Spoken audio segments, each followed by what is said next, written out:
Hello student, good morning. तो आप लोगों को काफी दिनों से इंतजार था आपके क्लास 11 के एग्जाम का। अब तो क्लास 11 का जो एग्जाम है उसका रूटीन भी आ गया है, टाइम टेबल आपको मिल ही गया है और साथ ही साथ मॉडल सेट भी हम लोगों का आ गया है ना। और हमको पता है कि जो बच्चे मेरे पास ऑफलाइन क्लास कर रहे होंगे उनका मॉडल सेट तो पूरा सॉल्व हो गया होगा। इतना आसान और इतना सिंपल सिंपल क्वेश्चन लगता नहीं कि 11 का एग्जाम आप लोगों का हो रहा है। तो खैर चलिए, फिर भी मॉडल सेट आपको सॉल्व करा देते हैं ताकि यदि किसी भी प्रकार के कोई भी बच्चों को किसी भी तरह का डाउट या प्रॉब्लम हो तो उनका वो क्लियर हो जाए। क्वेश्चन तो देख करके वैसे आप लोग का स्माइल आ रहा होगा फेस में, है ना। तो चलिए अभी स्टार्ट करते हैं, ज्यादा आप टाइम वेस्ट नहीं करेंगे क्योंकि क्या कीजिएगा, जैक बोर्ड है, इसमें तो कुछ अता पता ही नहीं है।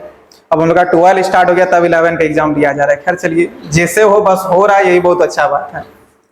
तो देखिए यहाँ पे कुछ इंस्ट्रक्शन वगैरह दिया है 2024-25 जिसमें आप लोग हैं जिस सेशन में, उसी का ये होने वाला है आपका एग्जाम। सब्जेक्ट केमिस्ट्री है। आपको 1 घंटा का समय मिलेगा, 1 घंटा का टाइम मिलता है आपको आपके एग्जाम में। और आपको टोटल मार्क्स यानी कि फुल मार्क्स आपका 40 मार्क्स का एग्जाम होने वाला है, ठीक है। केमिस्ट्री में टोटल मार्क्स 40 है।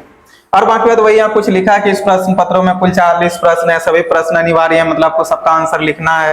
प्रत्येक प्रश्न 1 नंबर के लिए है। उसका बोला प्रत्येक प्रश्न के लिए 4 विकल्प दिए, मतलब सारा का सारा ऑब्जेक्टिव ही होने वाला है। उसके बाद फिर बोला कि गलत उत्तर के लिए कोई भी ऋणात्मक अंक नहीं, मतलब यदि आपका आंसर गलत हो भी जाता है तो एक प्लस पॉइंट आपको मिला के आपको उसमें माइनस मार्क्स नहीं मिलेगा, ठीक है, मतलब उसमें आपका मार्क्स नहीं कटेगा। चलिए बाबू देखिए, पहला जो क्वेश्चन है बाबू, फर्स्ट क्वेश्चन, वो क्या लिखा है, what is the IUPAC name of CH3 CH2 CH2OH, है ना। IUPAC नेम पूछा है और सोचिए कितना सिंपल वाला ऑर्गेनिक कंपाउंड का IUPAC नेम पूछा है। चलिए इसको हम लोग अच्छे से सॉल्व करते हैं और देखते हैं कि क्या आता है इसका IUPAC नेम। क्या है बाबू, देखिए तो CH3 CH2 CH2OH, है ना। CH3 CH2 फिर से CH2 और OH है इसमें, ठीक है, OH है, ये है। अब यहाँ पे ध्यान दीजिएगा तो यहाँ पे एक हाइड्रोजन है, यहाँ भी हाइड्रोजन है, यहाँ भी hydrogen hydrogen hydrogen hydrogen hydrogen, ठीक है। IUPAC नेम लिखने के लिए बाबू सबसे पहले हम लोग किसको लिखते हैं, प्रीफिक्स वगैरह, तो इसमें तो कोई प्रीफिक्स है ही नहीं, तो सीधे हम लोग वर्ड रूट पे चलेंगे। तो 1 2 3 टोटल 3 कार्बन है, ठीक है। तो 3 कार्बन का जो वर्ड रूट होता है वो क्या होता है बताइए, तो प्रोप होता है। क्या होता है, प्रोप होता है। और सबका सब सिंगल बॉन्ड है तो N हो जाएगा, ANE। लेकिन यहाँ पे E नहीं देंगे और आपको चल गया होगा कि यहाँ पे E हम लोग क्यों नहीं देंगे, क्योंकि आगे जो है वो अल्कोहल का फंक्शनल ग्रुप जुड़ा हुआ है और अल्कोहल के फंक्शनल ग्रुप का जो 2 डिग्री सफिक्स होता है वो क्या होता है, ऑल या अल, बताइए तो ऑल, है ना, OL होता है। और ये 1 नंबर कार्बन में ही जुड़ा हुआ है। तो देखिए यहाँ पे जब E देते हैं तो यहाँ पे भी वोवेल और ऑल भी वोवेल हो जाएगा। 2 वोवेल को एक साथ नहीं लिखा जाता है, पीछे वाले को हम लोग हटाते हैं, ये आपको हम सारा रूल में बता दिए कि पीछे वाला E हट जाएगा और 1 नंबर में है, इसलिए यहाँ पे क्या लिखेंगे, 1 ऑल। और हम आपको बोले भी थे कि 1 नंबर में यदि आपका ऑल आए या अल आए, मतलब फंक्शनल ग्रुप का जो आपका 2 डिग्री सफिक्स है, यदि वो 1 नंबर में आता तो उसको लिखिए या ना लिखिए कोई फर्क नहीं पड़ेगा, आप इसको डायरेक्ट प्रोपेनॉल भी बोल सकते हैं, ठीक है, प्रोपेनॉल। और ये कितना नंबर ऑप्शन में है, देखिए ऑप्शन नंबर C इसका राइट आंसर होगा, है ना। देखिए कैसा कैसा क्वेश्चन पूछता है। खैर चलिए नेक्स्ट क्वेश्चन आगे बढ़ते हैं। देखिए क्या बोला है, the most reactive hydrocarbon towards bromine is. इसका कहने का मतलब है कि ब्रोमीन के प्रति सबसे अधिक प्रतिक्रियाशील हाइड्रोकार्बन है। मतलब आपको यहाँ पे 4 हाइड्रोकार्बन दिया है और आपको ये बताना है कि ब्रोमीन में सबसे तेजी से कौन रिएक्शन करेगा।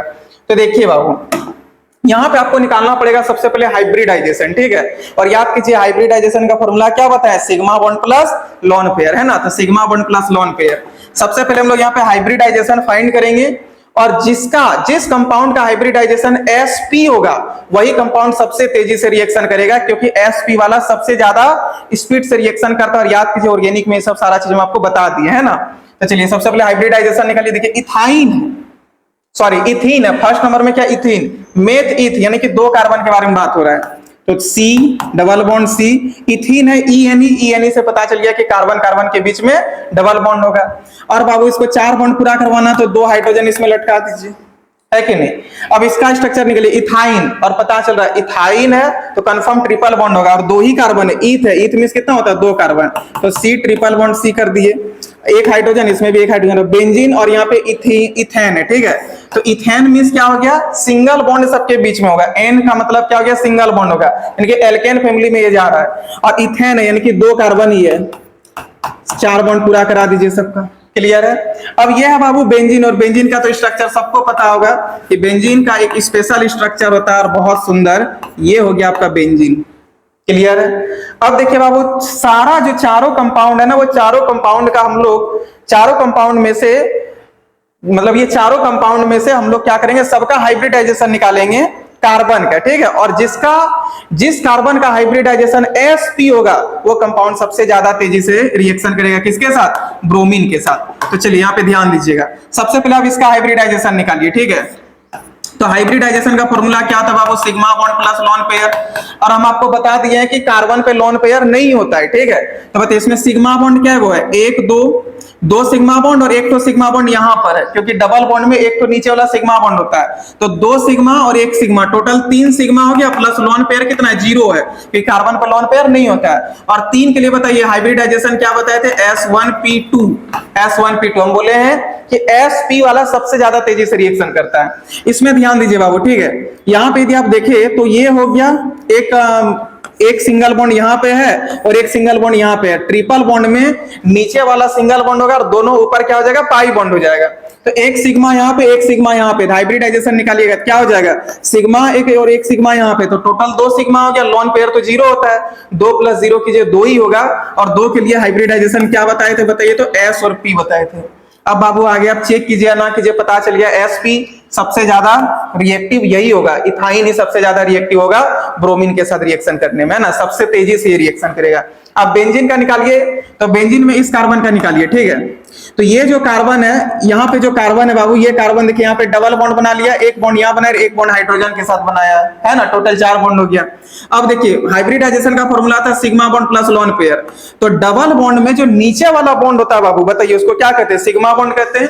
तो एक सिग्मा यहाँ पर है, एक सिग्मा यहाँ हो गया दो, एक सिग्मा यहाँ हो गया तीन, और तीन सिग्मा लोन पेयर तो जीरो होता है, तो तीन प्लस जीरो कीजिए मिलकर के तीन होगा, और तीन के लिए क्या होता है, S1P2 होता है, और इसका तो sp3 आएगा, देख करके पता चल रहा है ना। इसमें टोटल देखिए क्या है, सिग्मा बॉन्ड है, चार सिग्मा बॉन्ड है, एक दो तीन चार, टोटल चार सिग्मा बॉन्ड है, और चार सिग्मा बॉन्ड है, लोन पेयर एक भी नहीं है, तो चार प्लस जीरो मिलकर कितना हो जाएगा, चार।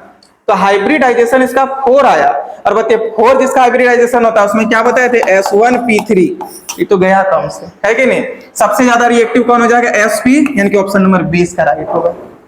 देखिए बाबू, क्वेश्चन ये नहीं कि मॉडल सेट में जो आया वही आपके एग्जाम में छपेगा, ऐसा नहीं है। आप क्वेश्चन जो हम आपको दिए हैं ना, मतलब जो मॉडल सेट में आया ना, इसको पूरा डिटेल में देखना है, ताकि इस क्वेश्चन से रिलेटेड कोई दूसरा भी क्वेश्चन पूछे तो आपसे बने, है ना। और बहुत सारे बच्चे बड़ी बदमाश होते हैं, उनको लगता है कि सर बड़ा अच्छा बताएं, चलो अपने दोस्तों के साथ शेयर नहीं करेंगे, उसको शेयर कीजिए ताकि वो भी आपके साथ साथ 11th में अच्छा मार्क्स करे और फिर 12 में भी अपना तैयारी अच्छा से कर सके, है ना। चलिए इसके आगे बढ़ते हैं, क्वेश्चन नंबर 3 में देखिए बाबू, मोलारिटी पूछा है। पहला चैप्टर में ही सॉल्यूशन पढ़ाए थे, और सॉल्यूशन में से जो कंसंट्रेशन टर्म है, पहला कंसंट्रेशन टर्म मोलारिटी ही था, याद है कि नहीं। इसलिए तो बोले जो बच्चे मेरे पास ऑफलाइन क्लास किए हैं वो तो क्वेश्चन देख करके बस पलट के रख दिए होंगे, देखते ही सॉल्व हो रहा है ना। देखिए क्या बोला है क्वेश्चन में बाबू, इस चीज को समझिए। The molarity of a solution containing 5 moles of solute in 2 litre of solution, बोल रहा है कि 2 लीटर सॉल्यूशन है जिसमें 5 मोल सॉल्यूट दे दिया है, आपको फाइंड क्या करने बोला, मोलारिटी। मोलारिटी का पहला फॉर्मूला याद कीजिए बाबू, क्या बताए थे, N/V, और वॉल्यूम क्या चीज में होना चाहिए, लीटर में होना चाहिए, ये दिया भी है लीटर में। N का वैल्यू दे दिया 5 और वॉल्यूम का वैल्यू दे दिया 2, इसको इससे कटाइए बाबू, कितना आ जाएगा 2.5 मोल पर लीटर, यही होता है मोलारिटी का यूनिट। तो 2.5 ये हो जाएगा 2.5 मोलर, है कि नहीं। चलिए इसके आगे हम लोग बढ़ते हैं क्वेश्चन नंबर नेक्स्ट की ओर, और नेक्स्ट क्वेश्चन देखिए बाबू क्या बोला है, what is the empirical formula of A compound containing 40% carbon, 6.7% hydrogen and 53.3% oxygen. मतलब कि हम लोगों को यहाँ पे इंपिरिकल फॉर्मूला बोला है कैलकुलेट करने के लिए, है ना। इंपिरिकल फॉर्मूला हम लोग को कैलकुलेट करने के लिए बोला है, जिसमें 40% कार्बन है, 6.7% हाइड्रोजन है और 53.3% ऑक्सीजन है, ठीक है। और इसका हम लोग को क्या निकालना है, इंपिरिकल फॉर्मूला। बहुत इंपॉर्टेंट क्वेश्चन है ये, और कंफर्म ये आपको एग्जाम में दिखेगा, ठीक है, ये 100% दिखेगा। चलिए देखिए, सबसे पहले बाबू देखिए, कार्बन, हाइड्रोजन और ऑक्सीजन है ना। इसमें 3 एटम है, कार्बन, हाइड्रोजन और ऑक्सीजन, जिसमें कार्बन का रेशियो कितना दे दिया, 40%, मतलब 40 है कि नहीं। हाइड्रोजन का रेशियो कितना दे दिया बाबू, 6.7% है, यानी कि 6.7%, तो 6.7 आएगा। और ऑक्सीजन का रेशियो कितना दे दिया, 53.3 दे दिया। अब देखिए बाबू, इसको आपको डिवाइड करना है, समझिए इसको क्या चीज से डिवाइड करना जानते हैं, कार्बन के ही इसको मोलर मास से डिवाइड कीजिए, इसको हाइड्रोजन के मोलर मास से, इसको ऑक्सीजन के मोलर मास यानी कि एटॉमिक मास से। तो कार्बन का जो मोलर मास होता है यानी कि एटॉमिक मास होता है वो कितना होता है, 12 होता है कि नहीं। हाइड्रोजन का जो होता है बाबू वो कितना होता है, 1 होता है। और ऑक्सीजन का भी कितना होता है, 16 होता है, ठीक है, 16 होता है। जब आप इसको इससे 12 से 40 को भाग दीजिएगा तो देखिए तो कितना आता है, 12 को 40 से भाग कीजिए, 3 बार में 36 हो जाएगा, 4 बचा, पॉइंट डालिए, फिर 0, तो 3.33 के समथिंग आएगा, 3.33। क्लियर है।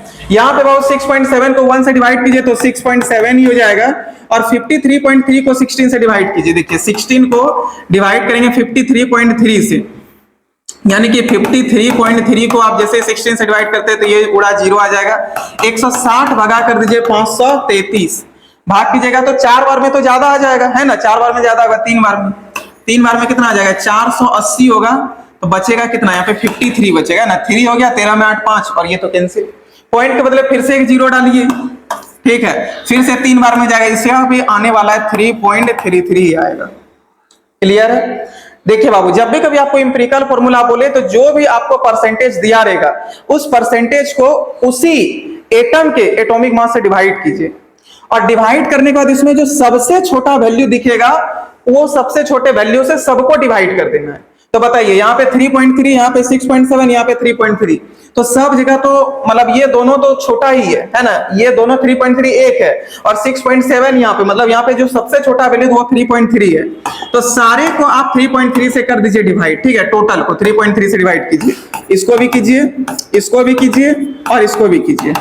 तो ये कटा एक बार में, ये कटेगा 2 बार में, और ये भी कटेगा 1 बार में, यानी कि कार्बन 1 आ रहा है, C1, हाइड्रोजन 2 आ रहा है तो H2, और ऑक्सीजन का 1 आ रहा है तो CH2O1, इसी C1H2 और O1 होगा, इसी को आप लिख सकते हैं CH2O, और CH2O कहां पे देखें तो ऑप्शन नंबर ए इसका राइट हो जाएगा। बताइए, कोई जरा टफ है, सब पढ़ाया हुआ क्वेश्चन है ना।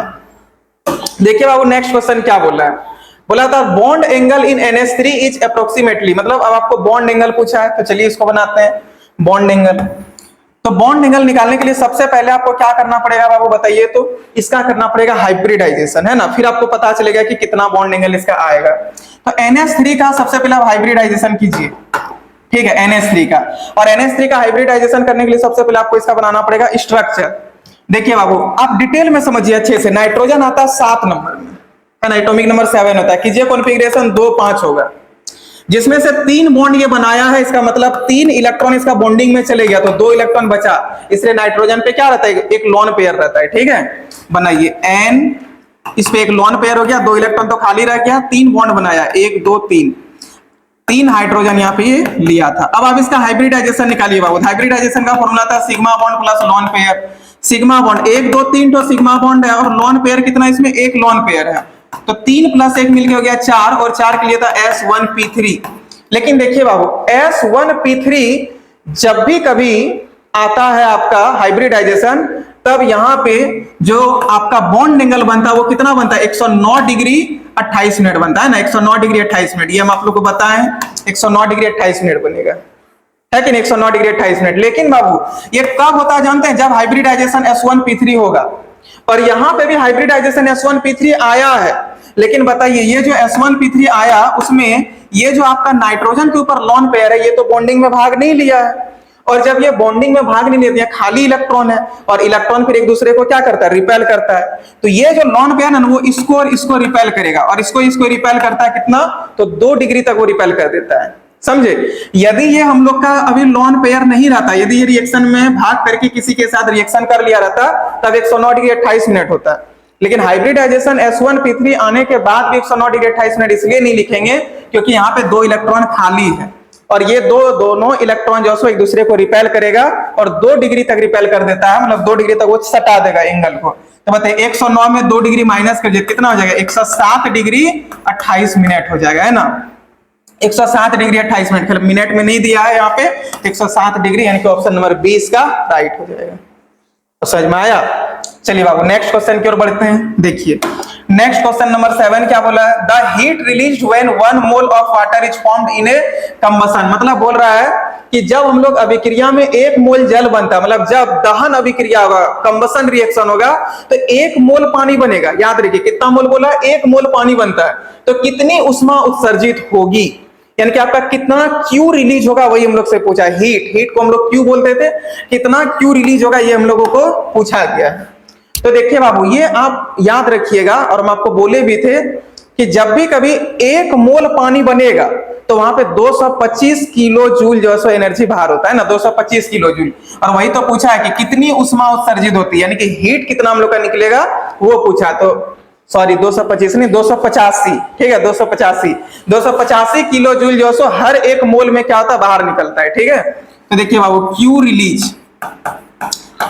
रिलीज मतलब कितना उष्मा रिलीज होगा, तो रिलीज हो रहा बाहर हो रहा है, इसलिए क्या लगाएंगे, माइनस का साइन, है ना। कितना 1 मोल, तो 1 मोल में 285 होता है, तो माइनस 285 हो जाएगा, माइनस माइनस मिलके हो जाएगा प्लस 285 किलो जूल पर मोल, तो प्लस 285 किलो जूल पर मोल होगा। इसका राइट आंसर ऑप्शन नंबर ए हो जाएगा। कोई प्रॉब्लम। चलिए बाबू नेक्स्ट क्वेश्चन की ओर बढ़ते हैं। देखिए नेक्स्ट क्वेश्चन क्या बोला, the conjugate acid of HCO3 is. देखिए बाबू जब भी कभी कंजुगेट एसिड का बात करें, इसका मतलब उसमें आपको हाइड्रोजन जोड़ देना है। क्या जोड़ देना है, हाइड्रोजन जोड़ देना है। तो देखिए HCO3 में आप हाइड्रोजन जोड़िएगा, तो एक हाइड्रोजन पहले से है, एक हाइड्रोजन आप जोड़ रहे हैं, तो कितना हाइड्रोजन होगा, जो 2 हाइड्रोजन, H2CO3 हो जाएगा, है ना, hydrogen carbonate H2CO3, option number 20 का राइट आंसर होगा। चलिए बाबू नेक्स्ट क्वेश्चन की ओर बढ़ते हैं। नेक्स्ट क्वेश्चन नंबर 9 देखिए क्या बोला है, what is the oxidation state of iron in Fe2O3। Redox reaction का क्वेश्चन है, ये सब आप लोग कीन है कि नहीं ऑक्सीडेशन स्टेट निकालने में। चलिए देखिए ऑक्सीडेशन स्टेट निकालना किसका, Fe2O3 का। तो Fe2O3 में बाबू सेंट्रल एटम हम लोग ढूंढ लेंगे। Fe2O3 में सेंट्रल एटम कौन है, आयरन है। तो आयरन को हम लोग सेंट्रल एटम यदि मानते हैं, तो बताइए आयरन को सेंट्रल एटम मान रहे हैं, क्यों, क्योंकि आयरन का निकालना, जिसका निकालना तो उसी को हम लोग सेंट्रल एटम मान लेते हैं। तो इसको X मान लीजिए, ऑक्सीडेशन नंबर नहीं पता तो X कर दीजिए। एक ऑक्सीजन का होता है 2, मतलब -2, यहाँ पे -2 कर दीजिए, और टोटल पे कोई चार्ज नहीं, तो इक्वल टू कितना हो जाएगा, 0। X एक ऑक्सीजन का होता है बाबू -2, लेकिन यहाँ टोटल कितना ऑक्सीजन है, 3 ऑक्सीजन है। तो बताइए एक ऑक्सीजन का -2, तो 3 ऑक्सीजन का कितना हो जाएगा, -6 हो जाएगा। तो x - 6 इक्वल टू 0, तो x इक्वल टू कितना हो गया, +6 हो गया। और आप x माने किसके बाबू, Fe2 को, है ना। तो Fe2 का ऑक्सीडेशन स्टेट 6 आया, लेकिन क्वेश्चन में Fe2 नहीं बोला, क्वेश्चन में Fe बोला है। तो जब 2 Fe का 6 आया, तो एक Fe का कितना आएगा, 3 आएगा। इसलिए ऑक्सीडेशन स्टेट या oxidation number of Fe equal to क्या हो जाएगा, 6/2, और मिलकर के ये कितना हो जाएगा, 3, है ना, 3। और ये हो जाएगा इसका राइट आंसर, ऑप्शन नंबर 20 का राइट हो जाएगा। ठीक है, ऑप्शन नंबर 20 का राइट हो जाएगा, +3 इसका ऑक्सीडेशन स्टेट होगा। अब देखिए यहाँ पे क्या बोला, विच of the following is the functional group aldehyde. बताइए एल्डिहाइड का फंक्शनल ग्रुप, सब तुमको 10 का बच्चा सब भी सॉल्व कर देगा। आप लोग तो बाबू 11 में, है ना। ये सब कोई क्वेश्चन है, एल्डिहाइड का फंक्शनल ग्रुप पूछा है। तो बताइए एल्डिहाइड का फंक्शनल ग्रुप क्या होता है, CHO, है ना। इसी को हम लोग क्या लिखते हैं, single bond C double bond OH, ऐसे भी इसको लिख सकते हैं, है ना। सिंगल बॉन्ड CHO यानी तो single bond C double bond OH, जो बोलिए इसमें देखिए यही तो है CH, option number B right हो जाएगा। एल्डिहाइड इसका क्या होता है, 2 डिग्री सफिक्स अल, याद रखिएगा ये सब, ठीक है। चलिए क्वेश्चन नंबर 12 में क्या बोला बाबू, which of the following show resonance effect. देखिए रेजोनेंस इफेक्ट किसको बोलते हैं, जो बेंजीन को अंदर जो गोल गोल घूमता है वो किसके कारण, इलेक्ट्रॉन के रिपल्सन के कारण। याद कीजिए ये कहां हम आपको बताए थे, रिएक्शन मैकेनिज्म में, है ना, रेजोनेंस के बारे में, रेजोनेंस इफेक्ट के बारे में। तो बेंजीन में ही गोल गोल घूमता है, तो बेंजीन इसका राइट आंसर है, क्योंकि आपको पता है ये जो बेंजीन है इस बेंजीन के अंदर हम लोग जो अल्टरनेट डबल बॉन्ड बनाते हैं, इसमें कौन दौड़ता है? इलेक्ट्रॉन। और इलेक्ट्रॉन के दौड़ने की वजह से हम लोग यदि यहाँ पे ये अल्टरनेट डबल बॉन्ड ना दिखा तो इसको ऐसा गोल करके दिखाते हैं, और यही गोल को ही बोला जाता है रेजोनेंस इफेक्ट। क्या बोला जाता है? Resonance effect. तो ऑप्शन नंबर ए इसका राइट आंसर हो जाएगा, बेंजीन। इस सब में तो रेजोनेंस इफेक्ट कहां से आएगा? ये सब में नहीं होगा। नेक्स्ट देखिए बाबू क्या बोला है, what is the hybridization of carbon in ethene. Ethene में हम लोग को कार्बन का हाइब्रिडाइजेशन बोला है, तो चलिए C2 है और H4 है, दे दिए। इस कार्बन का हाइब्रिडाइजेशन निकालिए। हाइब्रिडाइजेशन का फॉर्मूला था sigma bond plus lone pair. Sigma bond 1 2 1 3 तो है, लोन पेयर कार्बन पे 0 होता है, मिलके हो गया 3, और 3 के लिए क्या होता है? S1P2। तो S1P2 यानी कि sp2, राइट आंसर हो जाएगा sp2। चलिए नेक्स्ट क्वेश्चन की ओर बढ़ते हैं।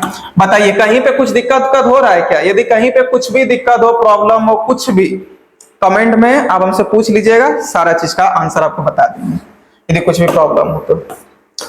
नेक्स्ट क्वेश्चन देखिए बाबू क्या बोला है, what is the IUPAC name of CH3CH2CHO, यानी कि इसका IUPAC नेम पूछा है। तो चलिए सबसे पहले तो बाबू ये एल्डिहाइड फैमिली का है, ठीक है, एल्डिहाइड, तो अल लगेगा।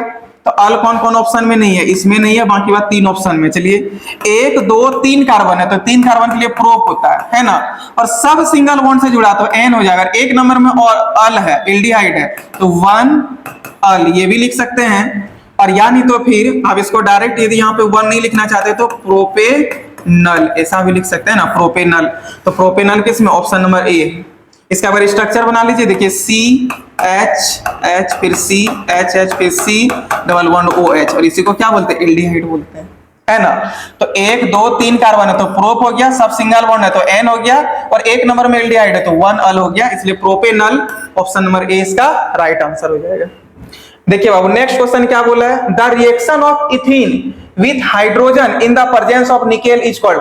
याद कीजिए निकेल जो है, निकेल ये क्या करता है? कैटेलिस्ट की तरह काम करता है, लेकिन ये कैसा कैटेलिस्ट है? तो हाइड्रोजन को जुड़वाने वाला, है ना, हाइड्रोजन को जुड़वाने वाला। और जिस रिएक्शन में हाइड्रोजन जुड़ेगा, है ना, जिस रिएक्शन में वो हाइड्रोजन जुड़ेगा उसको बोला जाएगा हाइड्रोजिनेशन रिएक्शन। क्या बोला जाएगा? Hydrogenation reaction. और जिस रिएक्शन से हाइड्रोजन रिलीज होगा उसको क्या बोला जाएगा? Dehydrogenation reaction. और जिसमें हेलोजन जुड़ेगा उसको हेलोजिनेशन, और जिससे हेलोजन बाहर हो जाएगा उसको डीहेलोजिनेशन। समझ में आया? तो यहाँ पे निकेल है, निकेल का काम है हाइड्रोजन को जुड़वाना, हाइड्रोजन जुड़ना में क्या आ गया? डिहाइड्रोजिनेशन या सिर्फ हाइड्रोजिनेशन, तो हाइड्रोजिनेशन होगा, ऑप्शन नंबर ए इसका राइट आंसर हो जाएगा। देखिए नेक्स्ट क्वेश्चन क्या बोला बाबू, नेक्स्ट क्वेश्चन बोला विच of the following is a saturated hydrocarbon. बताइए सैचुरेटेड हाइड्रोकार्बन किसको बोलते हैं? जब कार्बन कार्बन के बीच में सिंगल बॉन्ड हो इसको सैचुरेटेड, जब कार्बन कार्बन के बीच में डबल या ट्रिपल बॉन्ड हो तब इसको क्या बोलते हैं? अनसैचुरेटेड। तो सैचुरेटेड किसमें होगा? जब कार्बन कार्बन के बीच में सिंगल बॉन्ड होगा, सिंगल बॉन्ड। इथाइन, इथाइन बाबू इसमें ट्रिपल बॉन्ड है, इथीन इसमें डबल बॉन्ड है। मीथेन देखिए ANE है, एल्केन फैमिली, इसमें क्या होगा? सिंगल बॉन्ड होगा, इसमें तो अल्टरनेट डबल बॉन्ड होता है, तो ये तो वैसे ही गलत गया, ऑप्शन नंबर सी इसका राइट होगा। ठीक है, सैचुरेटेड हाइड्रोकार्बन में वो हाइड्रोकार्बन जिसमें सिंगल बॉन्ड हो कार्बन परमाणुओं के बीच में। अब देखिए बाबू नेक्स्ट क्वेश्चन 17 नंबर क्या बोला, which period of the periodic table contains the noble gases helium, neon and argon. बोल रहा है कि हीलियम, नियोन, आर्गन किसमें कौन से पीरियड में आता है? तो याद कीजिए पीरियोडिक टेबल जो मैं आपको पढ़ाया तो उसमें बताए थे। देखिए पीरियोडिक टेबल एक बार बना के भी दिखा देते, ये हो गया, ऐसे ही ना आता है, इसी में आता है हीलियम, ये पीरियड नंबर 1 है। हीलियम के नीचे कौन आता है? Neon, period number 2। उसके बाद फिर कौन आता है? आर्गन, है ना, हीलियम, नियोन, आर्गन। फिर कौन आता है? क्रिप्टॉन। उसके बाद कौन आता है? जेनॉन। फिर कौन आता है? रेडॉन। ये हो गया पीरियड नंबर 1, ये हो गया पीरियड नंबर 2, ये हो गया पीरियड नंबर 3। और क्वेश्चन क्या बोला है कि which period of the periodic table contains the noble gases helium, neon and argon. बोल रहा है कि पीरियोडिक टेबल के कौन से पीरियड में हीलियम, नियोन और आर्गन आता है? तो हीलियम आता पीरियड नंबर 1 में, नियोन आता पीरियड नंबर 2 में, और आर्गन आता पीरियड नंबर 3 में। तो ये तीनों जो है पीरियड 1 2 3 में, दो मतलब ये सारा जो एलिमेंट है ये 1 2 3 सब में आएगा। तो पीरियड 1 में भी आएगा, 2 में भी आएगा, 3 मतलब ऑल ऑफ दीज होगा। कहां गया ऑप्शन? देखिए ऑल ऑफ दीज इसका राइट आंसर हो जाएगा, है ना, ऑल ऑफ दीज। चलिए बाबू इसके आगे बढ़ते हैं। देखिए नेक्स्ट क्वेश्चन बोला विच of the flowing has the highest bond dissociation energy. बोला कि इसमें से किसका सबसे ज्यादा बॉन्ड डिसोसिएशन एनर्जी होगा, यानी कि बॉन्ड डिसोसिएशन एनर्जी किसको बोलते हैं, बॉन्ड मिस हो गया, बॉन्ड बंधन, डिसोसिएशन मतलब टूटना, एनर्जी का मतलब ऊर्जा, मतलब जिसका बंधन तोड़ने वाला ऊर्जा ज्यादा होगा किसमें हो सकता है। तो देखिए बाबू, हाइड्रोजन है, हाइड्रोजन के बीच में सिंगल बॉन्ड होता है, क्लोरीन के बीच में भी क्या होता है, सिंगल बॉन्ड होता है, ऑक्सीजन के बीच में डबल बॉन्ड होता है, और नाइट्रोजन के बीच में ट्रिपल बॉन्ड होता है ना, नाइट्रोजन नाइट्रोजन के बीच में क्या होता है, ट्रिपल बॉन्ड होता है। तो सोचिए बाबू, यहाँ पे केवल एक रस्सी तोड़ना है, यहाँ पे भी एक रस्सी, इसमें दो रस्सी, इसमें तीन तीन रस्सी तोड़ना है। तो बताइए ज्यादा पावर आपको किसमें लगेगा, जिसमें तीन रस्सी तोड़ना होगा, यानी कि इसका बॉन्ड डिसोसिएशन एनर्जी ज्यादा होगा। तो ऑप्शन नंबर डी राइट हो जाएगा, है ना। ऐसा सिंपल सिंपल क्वेश्चन पूछा है और आप पढ़े हैं किस लेवल का, सोचिए। देखिए क्वेश्चन में क्या बोला, the shape of XeF4 molecule is. अब XeF4 का हम लोगों को पूछा कि शेप कैसा होगा, यानी कि हम लोग को इसका शेप पूछा XeF4 का। सबसे पहले देखिए बाबू, Xe हो गया, F4 एक यहाँ पे F, दूसरा F यहाँ पे है, Fe है, एक यहाँ पर Fe है और एक Fe यहाँ पर है, एक लॉन पेयर Xe का यहाँ हो जाएगा, एक तो लॉन पेयर यहाँ पे हो जाएगा। अब आप सोचिए बाबू, इसका स्ट्रक्चर कैसा होता है, देखिए तो खुद देखिए कैसा स्ट्रक्चर, आपको ये कैसा लग रहा है, ये जो स्ट्रक्चर है इस टाइप का स्ट्रक्चर को हम लोग क्या कहते हैं, आप ही बताइए। टेट्राहेड्रल नहीं बोलते हैं, स्क्वायर, हाँ देखिए कैसा है, स्क्वायर टाइप का है, तो स्क्वायर प्लेनर सही हो जाएगा। इसका राइट आंसर क्या हो जाएगा, स्क्वायर प्लेनर। चलिए नेक्स्ट क्वेश्चन क्या बोला बाबू, which of the following molecules is polar. Polar का मतलब था चार्ज होना चाहिए, ठीक है, चार्ज होना चाहिए, उसी को हम लोग पोलर बोलेंगे। जिसमें चार्ज नहीं होगा उसको क्या बोलेंगे, नॉन पोलर बोलेंगे। तो बोला कि इसमें से कौन सा ऐसा कंपाउंड है जो पोलर है, ठीक है, मतलब जिसमें चार्ज है। चार्ज देखिए बाबू किसको बोला जाता है, या तो उसमें प्लस होना चाहिए, ठीक है, यानी तो उसमें प्लस होना चाहिए, यानी तो माइनस होना चाहिए, यानी तो मुक्त इलेक्ट्रॉन फ्री इलेक्ट्रॉन होना चाहिए, यानी कि लॉन पेयर होना चाहिए। तो देखते हैं कि ये तीनों में से कौन सा किसमें है। CO2 में तो ना लॉन पेयर रहता है और कार्बन का 4 बॉन्ड यहाँ कंप्लीट भी है, एक भी इसके पास खाली इलेक्ट्रॉन नहीं है।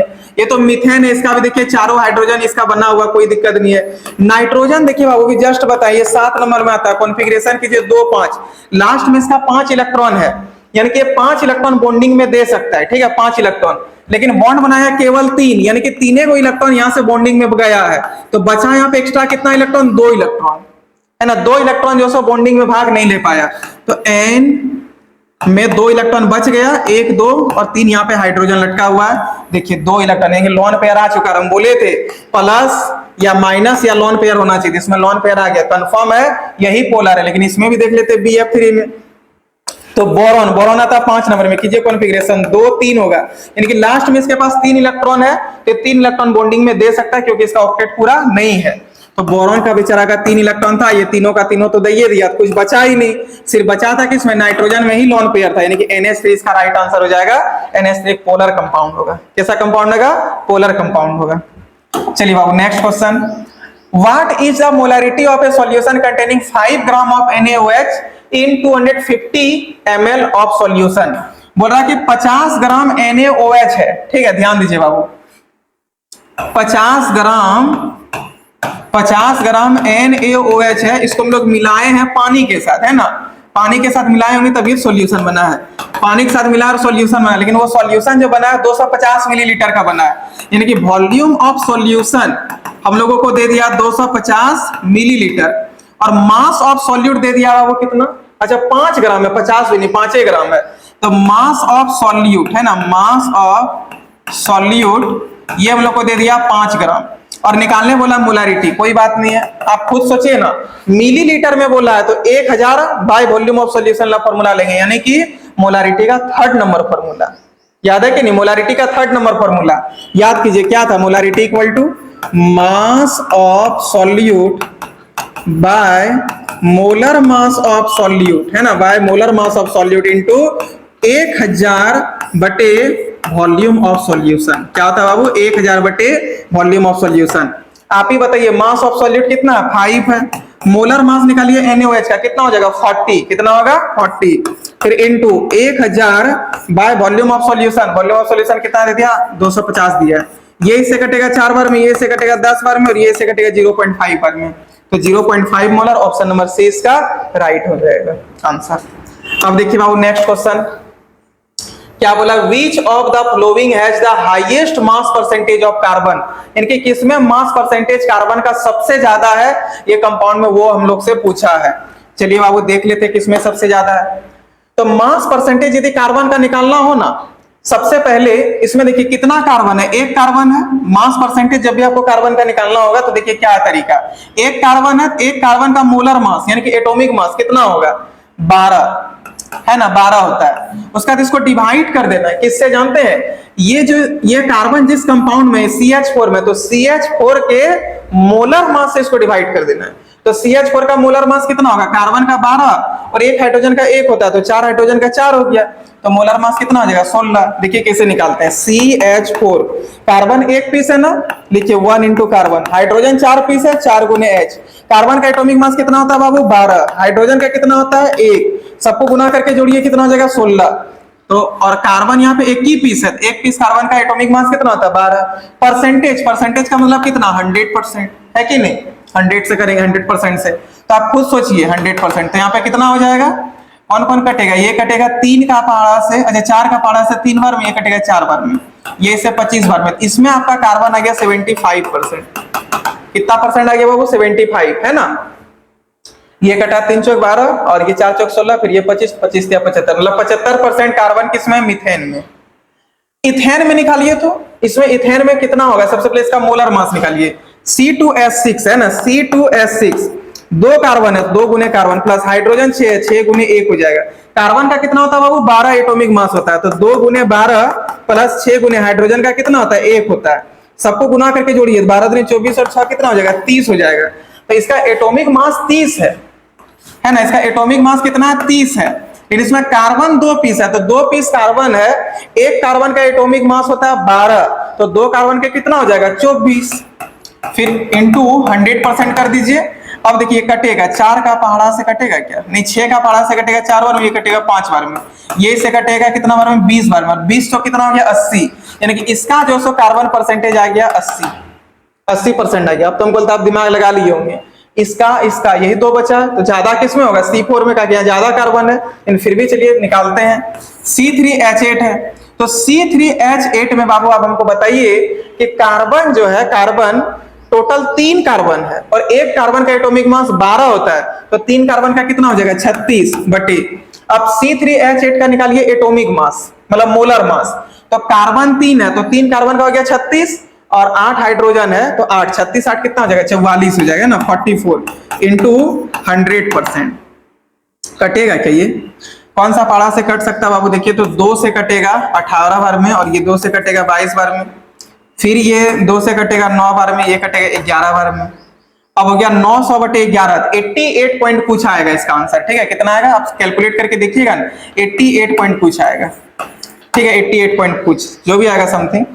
अब देखिए ब्यूटेन है, ब्यूटेन को करते हैं।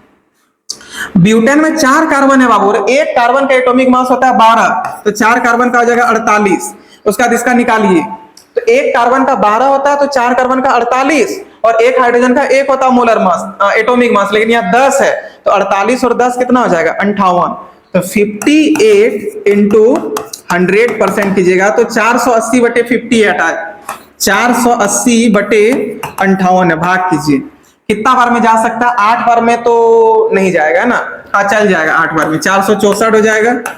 अब यहाँ बचा कितना 16, पॉइंट डालिए 1 0 आ जाएगा, ठीक है, पॉइंट डालिएगा तो 1 0 हो जाएगा, यहाँ पे सही मल्टीप्लीकेशन नहीं हुआ है, 480 नहीं होगा, 48 में 2 0 आ जाएगा, मतलब एक तो और 0 आएगा, अब समझे, एक और 0 आएगा। चलिए बाबू अब इसको डिवाइड कीजिए, ठीक है, तो अब जब आप इसको डिवाइड करते हैं तो कितना बार में कट सकता है, देखिए तो 8 बार में यदि आप लगा रहे थे तो 464 आ रहा था, ठीक, तो यहाँ पे कितना बचे 10 में 4 6, 8 में 6 जाएगा तो 2 और ये कटा, फिर यहाँ पे 0 आ जाएगा। अब 58 को 3 से करते हैं तो कितना बार में आएगा, 3 बार में तो नहीं आ जाएगा, 174 ही होगा, 4 बार में कितना हो जाएगा 232, 5 बार में ज्यादा होगा तो 4 बार में, यानी कि 84 पॉइंट इसका कुछ आ रहा है ना, 84 पॉइंट कुछ आ रहा है।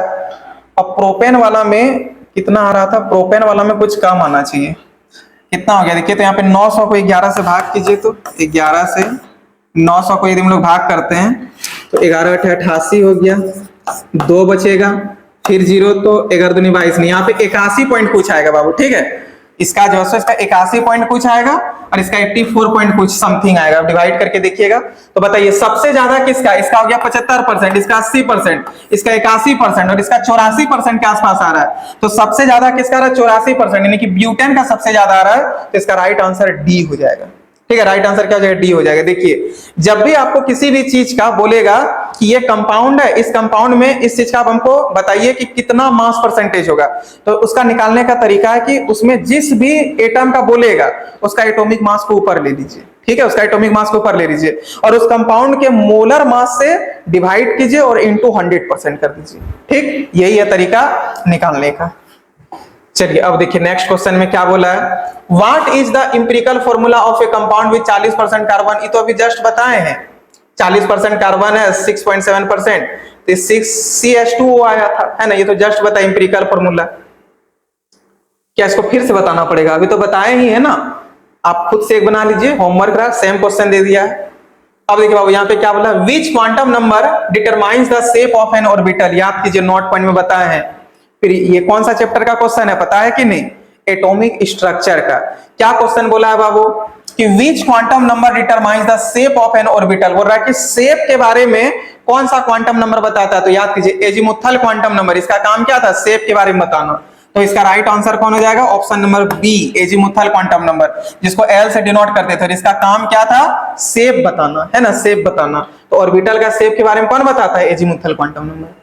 देखिए नेक्स्ट क्वेश्चन क्या बोला, the maximum number of electrons in a cell is determined by. बोल रहा है कि किसी भी सेल में ज्यादा से ज्यादा कितना इलेक्ट्रॉन है उसको निकालेंगे तो उसका फॉर्मूला क्या होता है, n² होता है। तो ऑप्शन नंबर ए इसका राइट हो जाएगा, है ना। इलेक्ट्रॉन के बारे में पूछा तो n² हो जाएगा। अब देखिए बाबू नेक्स्ट क्वेश्चन क्या बोला है, what is the de Broglie wavelength of an electron, जिसका मास आपको इलेक्ट्रॉन का इतना दे दिया है, moving with a velocity of इतना मीटर पर सेकेंड और प्लांक कांस्टेंट दे दिया है।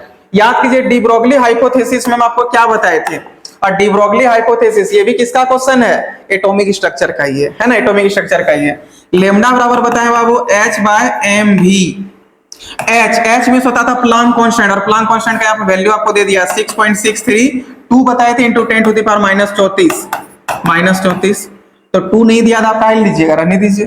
फिर बाय mv मास, मास आपको दे दिया 9.1 into 10 to the power -31 into क्या भी, और वेलोसिटी कितना दे दिया बाबू 10 का पावर 7। इसको सॉल्व कीजिए, -31 प्लस 7 कीजिएगा तो -24 होगा, उसको ऊपर कर दीजिए तो 6.63 by 9.1 into 10 to the power कितना हो जाएगा यहाँ पे -24, तो ऊपर जाके +24 हो जाएगा, -34 और +24, तो मिलकर के यहाँ कितना हो जाएगा 10 टू द पावर 10 ही हो जाएगा, है ना, 10 टू द पावर 10 हो जाएगा।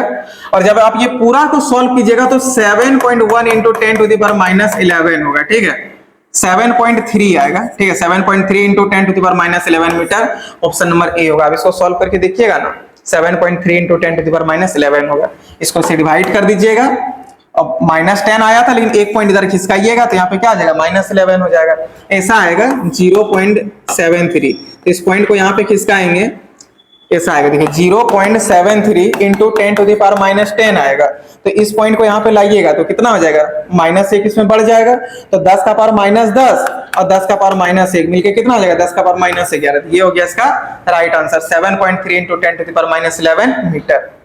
चलिए बाबू इसके आगे नेक्स्ट क्वेश्चन पर बढ़ते हैं और देखिए नेक्स्ट क्वेश्चन 28 नंबर क्या बोला है, the element with atomic number 34 belongs to which block of the periodic table.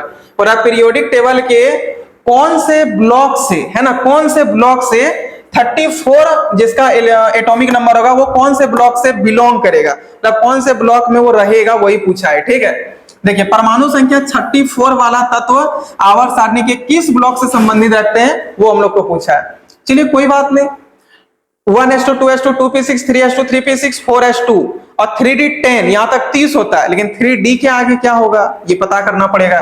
तो 3d के आगे 4p होता है, 1s2 2s2 2p6 3s2 3p6 4s2 20 हो गया बाबू, है ना, 4s2 तक 20 होता है, और 4s2 का कौन आता है 3d, और d में कितना इलेक्ट्रॉन जा सकता है 10, उसका कौन आता है 3p6, लेकिन 20 और 10 30 हो गया, और बोला है वो 34, यानी कि P में भले 6 इलेक्ट्रॉन जा सकता है, अभी आपको डालना कितना पड़ेगा 4, क्योंकि 30 तो यहाँ तक हो चुका है और 34वां पूछा, यहाँ पे कितना डालिएगा 4। तो बताइए 34वां इलेक्ट्रॉन कौन से सब सेल में गया है, बताइए तो कौन से ब्लॉक में जाएगा, आपका P ब्लॉक में है ना, P में, P सब सेल में गया मतलब P ब्लॉक। तो आंसर नंबर इसका B सही हो जाएगा, P ब्लॉक हो जाएगा। कोई परेशानी? चलिए बाबू इसके आगे देखिए, विच of the flowing has the highest electron affinity, highest electron affinity पूछा, फिर कल बाहर आई आंटी वाला है, ठीक है। ऑक्सीजन और सल्फर तो वैसे ही नहीं होगा, और फिर कल बाहर आई में हम आपको बोले थे कि होना चाहिए फ्लोरीन का ज्यादा, लेकिन ये एक्सेप्शन होता है, चल जाता है किसका ज्यादा, क्लोरीन का। ऑप्शन नंबर 20 का राइट हो जाएगा, ये भी बताए हैं है ना पीरियोडिक टेबल में। चलिए इसके आगे देखिए बाबू 30 नंबर क्वेश्चन क्या बोला है, the ionisation enthalpy of nitrogen is greater than that of oxygen because nitrogen is smaller in size, या nitrogen has half filled p orbitals, या nitrogen has more electrons, या oxygen has less nuclear charge। 4 option दिया है, चलिए हम लोग देखते हैं। देखिए क्वेश्चन का मतलब ये है बाबू कि नाइट्रोजन की आयनीकरण ऊर्जा ऑक्सीजन से अधिक क्यों होती है, वही पूछा है, ठीक है। आयनाइजेशन एनर्जी नाइट्रोजन का ज्यादा होता है, क्यों, वो पूछा है ऑक्सीजन से। तो सबसे पहले आप ऑक्सीजन का कीजिए कॉन्फ़िगरेशन, 8 नंबर में आता है, क्या हो जाएगा 1s2 2s2 2p4,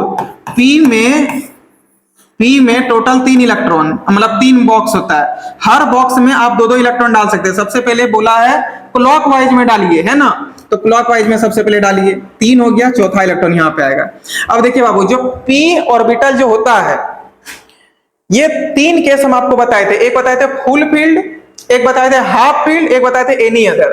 full field किसको बोलते थे, जब इसका तीनों घर पूरा भरा पड़ा हो, है ना, तीनों घर में इसका इलेक्ट्रॉन हो, ये हो गया फुल फील्ड, एकदम स्टेबल है, इसको कोई मतलब नहीं है। दूसरा आपका हो गया हाफ फील्ड, हाफ फील्ड में क्या होता था बताइए तो, आधा भरा होना चाहिए, मतलब टोटल 6 इलेक्ट्रॉन आता है तो 3 इलेक्ट्रॉन आएगा, तो इससे कम स्टेबल है, लेकिन ये ठीक ठाक स्टेबल होता है। एक होता है एनी अदर, मतलब ना ही ये होगा ना ही ये होगा, 6 और 3 का केस नहीं बनेगा, और यहाँ पे 4 का केस बन गया था, ये वाला देखिए 4 का केस बन गया है कि नहीं, 4 का यदि केस बन गया तब तो फिर गया गुजरा बन गया, है ना, एनी अदर में चले जाएगा, ये दोनों ठीक ठाक होता है। लेकिन आप नाइट्रो यानी कि जो ऑक्सीजन है ये एनी अदर में है ना, एनी अदर में ये स्टेबल नहीं है। लेकिन नाइट्रोजन का देखिए, नाइट्रोजन आता है आपका कितना नंबर में, नाइट्रोजन आता है 7 नंबर में। कीजिए कॉन्फ़िगरेशन, 1s2 2s2 2p3 हो जाएगा। अब p में 3 इलेक्ट्रॉन गया है, 3 इलेक्ट्रॉन डालिए, और ये तो ठीक ठाक स्टेबल होता है। अब बताइए बाबू जो चीज ऑलरेडी स्टेबल है ना, जो ऑलरेडी स्टेबल है उसको तोड़ने में आपको ज्यादा पावर लगेगा, और जो स्टेबल है ही नहीं, है ना, जो स्टेबल नहीं है, जो वैसे ही मर रहा है, तो वो बोलेगा लाओ यार और 2 डंडा मार के हमको मारिए, तो और 2 डंडा लगा और हमको खत्म कर दो। लेकिन जो स्ट्रॉन्ग है ना, पहले से जो एकदम हैवी है, उसको आप मार पाइएगा?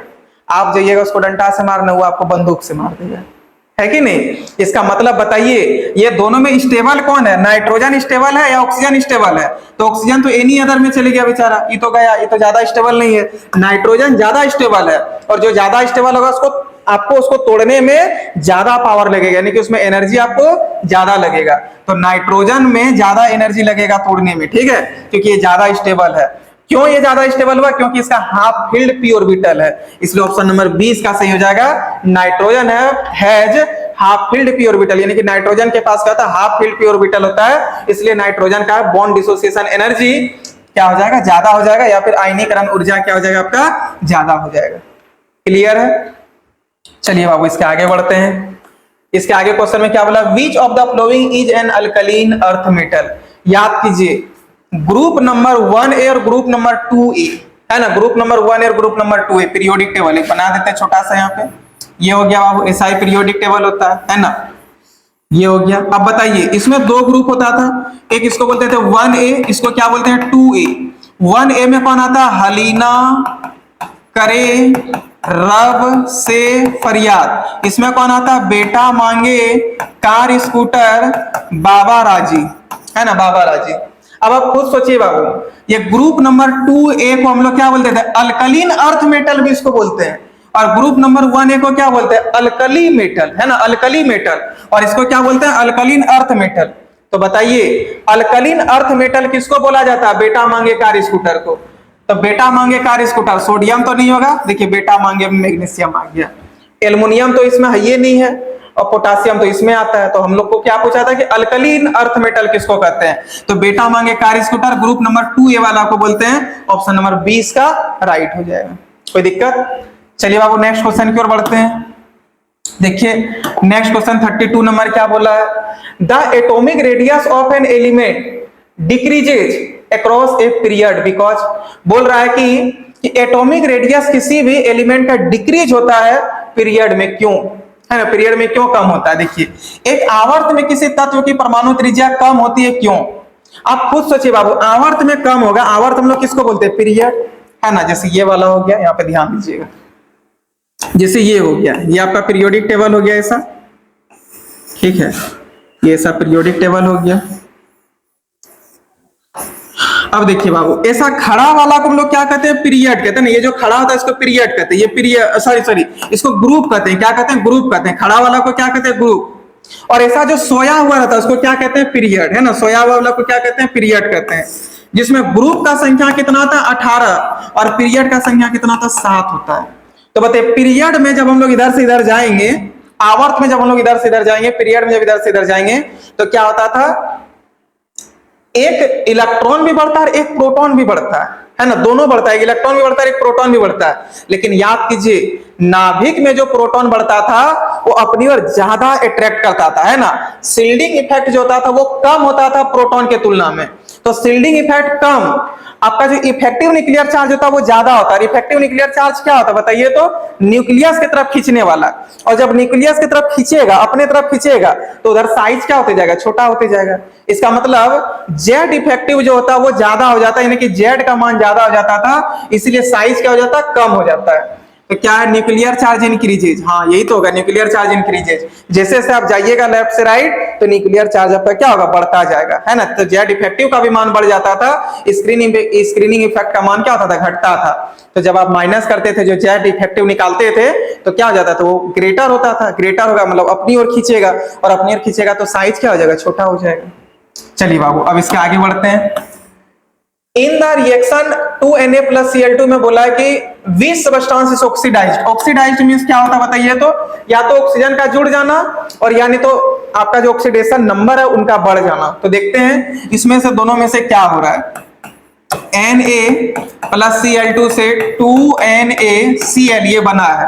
आपको पता है ये एलिमेंटल स्टेट में है, तो एटॉमिक इसका जो चार्ज है वो कितना हो जाएगा, 0, यानी कि ऑक्सीडेशन नंबर हो जाएगा 0। ये भी एलिमेंटल स्टेट में, इसका भी हो जाएगा 0। ये कंपाउंड फॉर्म में आ गया, तुमको पता है कि ये हलीना करेरफ से फरियाद में आता है जिसका +1 होगा, और कंपाउंड में कोई चार्ज नहीं हुआ वो तो क्लोरीन का कितना होगा, -1 होगा। तो बताइए सोडियम पहले था 0, बाद में हो गया +1, और ऑक्सीडेशन नंबर का बढ़ना ऑक्सीडेशन कहलाता है। वही पूछा था कि इसमें ऑक्सीडाइज कौन हो रहा है, तो सोडियम ऑक्सीडाइज हो रहा है कि किसी का एटॉमिक नंबर बढ़ रहा है। तो राइट ऑप्शन नंबर ए इसका राइट आंसर हो जाएगा। देखिए बाबू नेक्स्ट क्वेश्चन क्या है, इतना सिंपल क्वेश्चन पूछा है, बताइए। देखिए क्या बोला है, the oxidation state of chromium in K2Cr2O7, यानी कि क्रोमियम का हम लोगों को ऑक्सीडेशन स्टेट पूछा है और कंपाउंड क्या दे दिया, K2Cr2O7 दे दिया, K2Cr2O7। इसको मान लीजिए X बाबू, क्योंकि जिसको निकालना होता है उसको हम लोग X मानते हैं, ठीक है। पोटेशियम का +1 होता है, इसको तो X मानिए लिए, ऑक्सीजन का -2 होता है। तो एक पोटेशियम का +1 होता है, लेकिन 2 पोटेशियम है तो 2 हो जाएगा। Cr2 को X माने, एक ऑक्सीजन का -2 था, 7 ऑक्सीजन है तो -2 बराबर कितना हो जाएगा, 0 हो जाएगा, क्योंकि इस पे कोई चार्ज नहीं तो 0 हो जाएगा। अब 2 में -14 कीजिए तो कितना आएगा, -12, और -12 प्लस x बराबर 0 हो जाएगा। तो x इक्वल टू कितना हो जाएगा, +12, माइनस को इधर भेज दीजिए बराबर के, तो +12 हो जाएगा। और x आप माने किसके बाबू, Cr2 को, Cr2 बराबर 12 आ गया। हमको ऑक्सीडेशन स्टेट Cr2 का नहीं Cr का चाहिए, इसलिए oxidation number of Cr equal to कितना हो जाएगा, 12/2 मिलके 6 हो जाएगा। तो ऑप्शन नंबर बी इसका राइट आंसर हो जाएगा, है कि नहीं। ऑप्शन नंबर बी इसका राइट आंसर होगा। चलिए बाबू हम लोग नेक्स्ट क्वेश्चन की ओर बढ़ते हैं। 35 में क्या बोला है, the change in enthalpy for an exothermic reaction is, मतलब कोई एक एक्सोथर्मिक रिएक्शन है उसमें इंथैल्पी में चेंजेस कितना का होगा। सोचिए बात से ही आपको पता चलना चाहिए, चेंज इन इंथैल्पी पूछा है, लेकिन रिएक्शन कैसा, एक्सोथर्मिक। एक्सो का मतलब क्या था, एक्सिट होना, और थर्म का मतलब क्या था, उष्मा, हीट, यानी कि जिसमें हीट रिलीज होगा, जिससे हीट निकलेगा। और बताइए बाबू कहीं से यदि कोई चीज निकलेगा वो बढ़ेगा या घटेगा। निकलना मीन्स क्या होता है, आपके पास मान लीजिए आपका पैकेट में 50 रुपया पैसा है, उससे 20 रुपया निकल गया तो 70 रुपया रह गया 30 रुपया, 30 घट जाएगा। तो निकलना का मतलब होता है घटना, और घटना का मतलब होता है निगेटिव होना। ठीक है, तो देखिए क्या बोला है, the change in enthalpy, enthalpy में क्या चेंज होगा, एक्सोथर्मिक रिएक्शन में। तो एक्सोथर्मिक है, एक्सो का मतलब होता है, ये एक्सो का मतलब क्या हो गया, एग्जिट, और थर्मिक का मतलब क्या हो गया, थर्म, यानी कि हीट इससे निकल रहा है, और हीट का निकलना निगेटिव होगा। क्या होगा, निगेटिव, यानी कि ऑप्शन नंबर 20 का राइट हो जाएगा। देखिए बाबू नेक्स्ट क्वेश्चन 36 क्या बोला, which law of thermodynamics define entropy. Entropy का मतलब क्या होता है, बढ़ना, है ना, बढ़ना। और एंट्रोपी बढ़े, एंट्रोपी का मतलब होता है बढ़ना, लेकिन थर्मोडायनेमिक्स का कौन सा लॉ एंट्रोपी के बारे में डिफाइन किया, बताइए, फर्स्ट लॉ या सेकेंड लॉ या जीरोथ लॉ। तो सेकेंड लॉ इस चीज को बताया है एंट्रोपी के बारे में, एंट्रोपी का संबंध सेकेंड लॉ से है, इसलिए इसका right answer option number C हो जाएगा, सेकेंड लॉ। 37 नंबर देखिए बाबू क्वेश्चन क्या बोला है, the equilibrium constant of A reaction is 10। ठीक है, इक्विलिब्रियम कांस्टेंट आपको एक रिएक्शन का 10 दे दिया है। What will happen if the concentration of the product is increase. सोचिए, प्रोडक्ट को इंक्रीज कर रहा है ना, प्रोडक्ट को इंक्रीज कर रहा है। ध्यान दीजिए बाबू, एक रिएक्शन है, रिएक्शन आपका रिएक्टेंट से प्रोडक्ट गया है, ठीक है, इक्विलिब्रियम में ऐसे ही रिएक्शन को दिखाया जाता है ना। अब रिएक्शन रिएक्टेंट टू प्रोडक्ट गया, जिसमें से प्रोडक्ट का बोला है कि हम लोग क्या किए हैं, कंसंट्रेशन को बढ़ा दिए। तो बताइए इसका यदि कंसंट्रेशन बढ़ेगा, है ना, यदि इसका कंसंट्रेशन बढ़ेगा तो ये इसमें जाएगा और अपने आप को क्या करेगा, मैनेज करना चाहेगा। तो प्रोडक्ट से रिएक्टेंट जाना ये क्या होता है बताइए, तो फॉरवर्ड रिएक्शन होता है या बैकवर्ड रिएक्शन होता है। सोचिए उल्टे जा रहा है ना, जाना चाहिए था रिएक्टेंट से प्रोडक्ट, तो जा रहा प्रोडक्ट से रिएक्टेंट। क्यों, क्योंकि इसका कंसंट्रेशन प्रोडक्ट का बढ़ा दिए, बेचारा अपने आप को बैलेंस करना चाहेगा, तो उधर से इधर आ रहा है, यानी कि फॉरवर्ड नहीं बैकवर्ड रिएक्शन हो रहा है ना। कैसा रिएक्शन हो रहा है, बैकवर्ड हो रहा है। लेकिन यदि हम लोग इसका बढ़ाते तब ये बैलेंस होने के लिए फिर प्रोडक्ट में बढ़ता, तो ये क्या होता, फॉरवर्ड रिएक्शन होता, मतलब आगे की ओर रिएक्शन बढ़ता। लेकिन यहाँ उल्टे कर दिया, प्रोडक्ट का दिया कंसंट्रेशन बढ़ा करके, तो ये बेचारा पीछे आकर के अपने आप को क्या करेगा, बैलेंस करना चाहेगा। इसका मतलब ये बैकवर्ड रिएक्शन होगा, ऑप्शन नंबर 20 का राइट हो जाएगा। नेक्स्ट क्वेश्चन क्या बोला, the pH of a neutral solution at 25 degree Celsius, यानी कि पीएच बोला है न्यूट्रल सॉल्यूशन का। ठीक है, तो न्यूट्रल सॉल्यूशन बाबू देखिए पीएच स्केल आपको पता ही है ना, 0 से 14 तक इसका रेंज होता है, और 7 जो होता है 7 ये न्यूट्रल कहलाता है, और 7 से इधर एसिडिक कहलाएगा, और 7 से इधर क्या कहलाएगा, बेस कहलाएगा। तो न्यूट्रल बोला तो कितना हो जाएगा, ऑप्शन नंबर बी हो जाएगा 7, है ना। चलिए नेक्स्ट क्वेश्चन 39 नंबर में बढ़ते हैं। देखिए बाबू, which of the following is a Lewis base. Lewis base हम लोग उसको बोलते हैं जिसमें लॉन पेयर होता है, ठीक है, और लॉन पेयर कंफर्म है NH3 में होगा, अभी आपको दिखा भी दिए हैं। ठीक है, BF3 में तो बोरॉन का टोटल इलेक्ट्रॉन बॉन्डिंग में भाग ले लेता है, नाइट्रोजन का 2 इलेक्ट्रॉन रह जाता है, इसमें तो प्लस आयन, प्लस वाला नहीं बोलते हैं लुईस बेस। ठीक है, AlCl3 का तो अपना अलग कहानी है, इसमें भी कोई आपका थोड़ी बॉन्ड इलेक्ट्रॉन खाली बचा है। Al में से 3 इलेक्ट्रॉन बाहर ही रहता है, एल्युमिनियम कितना नंबर में आता है, 13 नंबर में, और तीनों का तीनों इलेक्ट्रॉन इसका क्या क्या बॉन्डिंग में भाग ले लिया। नाइट्रोजन का 2 इलेक्ट्रॉन खाली, यानी कि इसका ऑप्शन नंबर बी राइट हो जाएगा, है ना। क्वेश्चन नंबर 39 का बी नंबर राइट आंसर होगा, क्योंकि नाइट्रोजन में लॉन पेयर होता है, और लॉन पेयर जिसमें होगा उसी को लुईस बेस बोलेंगे, याद रखिएगा। नेक्स्ट क्वेश्चन बोला था common ion effect is associated with. Common ion effect बोल रहा है सामान्य आयन प्रभाव किससे संबंधित है। बताइए बाबू, सामान्य आयन जो प्रभाव होता है ये आपका सॉल्युबिलिटी इक्विलिब्रियम से होता है, संबंधित है। किससे संबंधित है, इनका सॉल्युबिलिटी इक्विलिब्रियम से। और इस तरह करके देखिए कितना इजी वे में और किस हिसाब से पूरा 40 क्वेश्चन हम लोग सॉल्व कर लिए। लेकिन बाबू सिर्फ मॉडल सेट ही नहीं, आप चैनल को सब्सक्राइब कर लीजिएगा, क्योंकि जब तक अभी आपका एग्जाम नहीं होता तब तक में सारे चैप्टर का हम आपको ऑब्जेक्टिव क्वेश्चन करा देंगे, और हम जो कराएंगे उससे एक भी क्वेश्चन बाहर नहीं आएगा। ठीक है, चलिए आज इतना ही रखते हैं, फिर हम लोग नेक्स्ट डे इंपॉर्टेंट ऑब्जेक्टिव के साथ चैप्टर वाइज मिलते हैं अगले क्लास। तब तक के लिए बाय बाय। आप अच्छे से पढ़िए, खूब मेहनत कीजिए और एकदम बेहतर से बेहतर रिजल्ट कीजिए।